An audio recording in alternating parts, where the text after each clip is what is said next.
Good morning, I'm Taylor Wilson, and today is Thursday, March 14th, 2024. This is the Excerpt.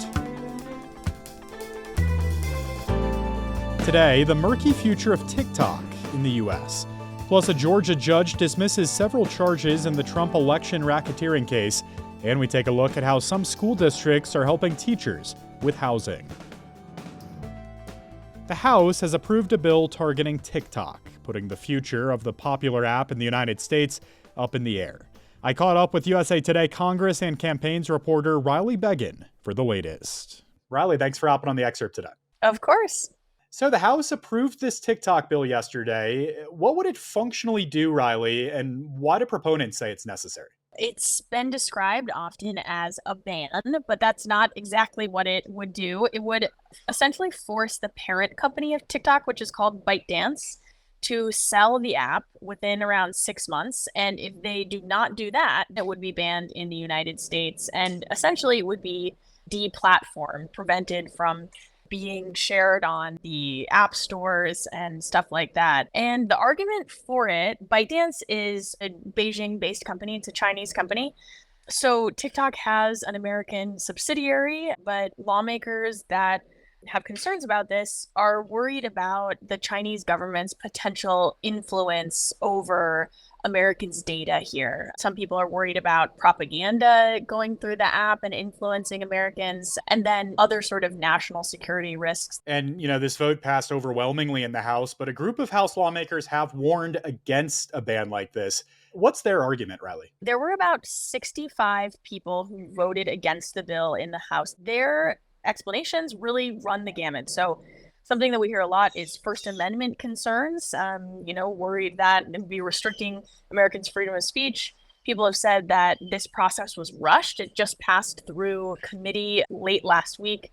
People have said it's bad policy, that instead we should have actual standards for social media companies, that we should be doing more for data privacy. And then another thing is concerns that it could hurt small businesses because a lot of people make money on TikTok.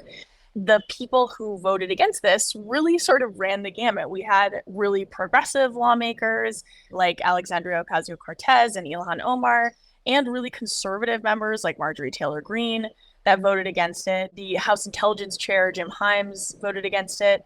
Nancy Mace cited constitutional issues. So a wide range of people. You don't see them all agreeing that often. So what does TikTok say about these concerns over user data, and what has this lobbying campaign from them looked like in recent weeks? TikTok has been really pushing back. They have prompted their users to call members of Congress and tell them to oppose the bill. There are lots of members who have told us that they think that approach backfired. Top influencers on the platform have come to the Capitol to speak with lawmakers. There was a protest outside the Capitol yesterday when the House bill passed.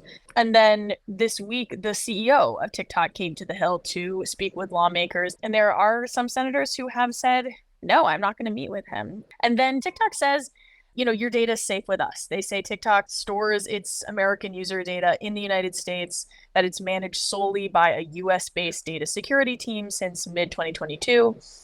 There has been some reporting that has indicated that may not be the whole picture. The data of paid content creators is stored on servers in China, according to reporting by Forbes from last year. So there are a couple ways to sort of look at that claim. So, Riley, the bill now, of course, needs the Senate to pass. What are you hearing about its chances there in that chamber, and what's next going forward? I would say for the most part, senators share the concerns of the folks in the House about the national security vulnerabilities here. But there's definitely less of a unanimous agreement for the bill. The two top senators on the Intelligence Committee, Mark Warner and Marco Rubio, conservative Senator Josh Hawley, the number 2 Republican in the Senate, John Thune, have all said that they are for this. But at the same time, there are a lot of senators who have raised other concerns. They're worried that the House bill might not be legal. Former President Trump tried to ban TikTok when he was president, and the courts blocked him. So that's sort of the backdrop of a lot of people's thoughts about this. There's conversations about alternative solutions, like making it easier for the Commerce Department to regulate foreign apps. And then Senator Rand Paul of Kentucky has said he would block speedy passage. They need unanimous consent, all 100 votes in the Senate, to avoid moving through the multi-day process of considering legislation.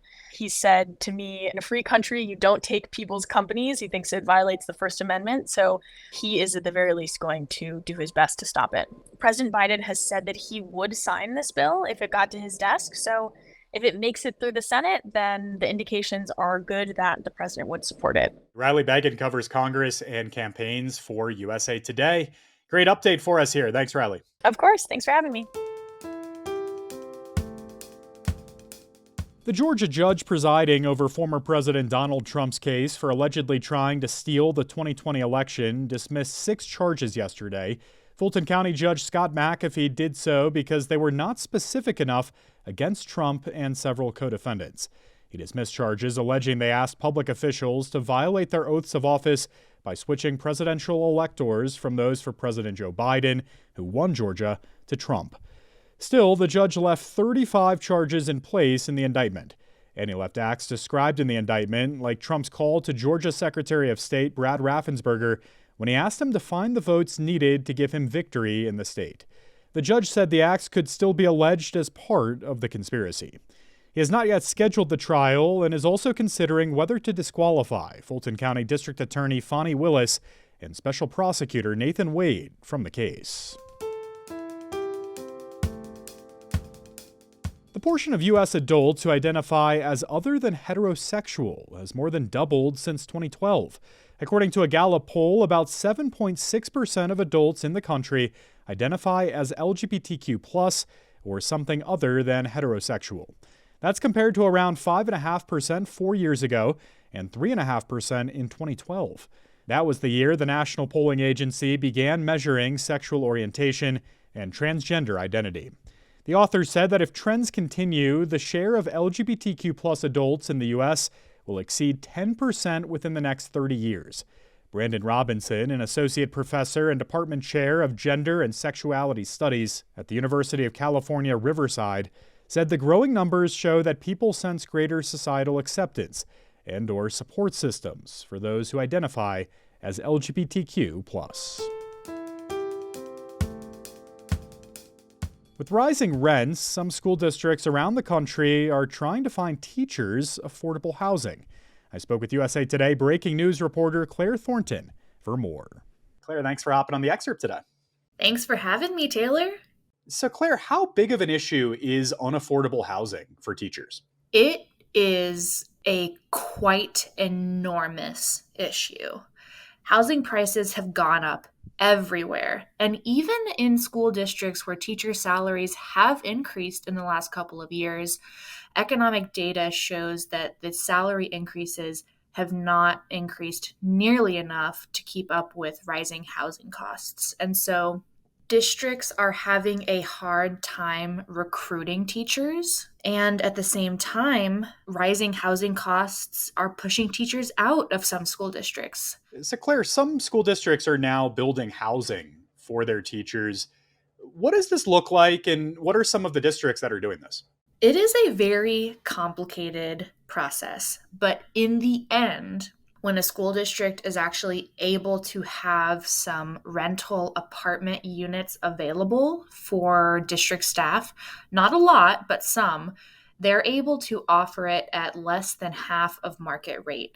So that means paying as little as $800 a month or $1,000 a month for a one-bedroom in California. But it takes years to get to that point. Districts have to cobble together different funding from anything they have that they can use to build and get money often from the city and other nonprofit sources. Very, very few school districts, a very small minority, actually have teacher housing in the U.S., but many more are considering it. And Claire, you talked about some of the complications here. In particular, it's curious when a teacher's employer then becomes their landlord as well. Can you talk about that complication? One district leader who I spoke to in California said, oh, it's like a dorm for teachers. But he said that criticism, he has only ever heard that from teachers who don't live in the teacher housing, who have their own housing. And he said that because of the below market rates that their district is able to offer, the people who are in those units are really glad they're there. School districts have not historically been in the business of creating housing, and housing advocates and education advocates have said it's not good that we've gotten to this point, that school districts have become the backstop against America's insane housing crisis. Schools don't really have extra time and energy to be creating housing, but they're doing it because they feel like they have no other choice. So, Claire, what other solutions are on the horizon? Is this a matter of just paying teachers more, or what else is being discussed? It is a yes and scenario. Advocates and experts and district leaders who I spoke to said that teacher salaries across the board absolutely need to be raised. Teachers are not making enough to make ends meet. But because of the way school districts are funded in the US, in many cases, teacher salaries are set and allocated based on a limited amount of tax revenue. So even if a district had all the intention in the world of raising teacher salaries, there's only so much they can do to put more money in the hands of teachers because of the way our education system is structured. So it's a yes and situation, because even with teacher raises that have been able to benefit teachers, it's still not enough for them to afford market rate housing. Claire Thornton covers poverty and social services for USA Today. Great insight as always, Claire. Thanks so much. Thanks, Taylor. The existence of menopause in humans has long been a biological conundrum, but scientists are now getting a better understanding from whales. Findings of a new study suggest that menopause gives an evolutionary advantage to grandmother whales' grandchildren. A paper published yesterday in the journal Nature looked at 32 whale species, 5 of which undergo menopause. In those species, researchers' findings suggest that menopause evolved so that grandmothers could help their daughters' offspring without competing with them for mates. Those findings support what's known as the grandmother hypothesis. It states that menopause is evolutionarily useful because while older women are no longer able to have children, they can instead focus their efforts on supporting their children and grandchildren. This means their family lines are more likely to survive.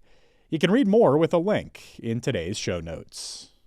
And be sure to stay tuned to the excerpt later today when my co-host Dana Taylor talks with Kenneth Miller, professor of Earth and Planetary Sciences at Rutgers University, about how living right on the water on the eastern seaboard might be a riskier venture than you thought. You can find the episode right here on this feed beginning at 4 p.m. Eastern Time. And today is Pi Day, celebrating the mathematical constant known as pi. It's marked on March 14th since pi is typically rounded to 3.14. It can actually go on forever, though the most accurate value, according to Guinness World Records, is more than 62 trillion digits. Thanks for listening to The Excerpt. You can get the podcast wherever you get your audio, and if you're on a smart speaker, just ask for The Excerpt. I'm Taylor Wilson, back tomorrow with more of The Excerpt from USA Today.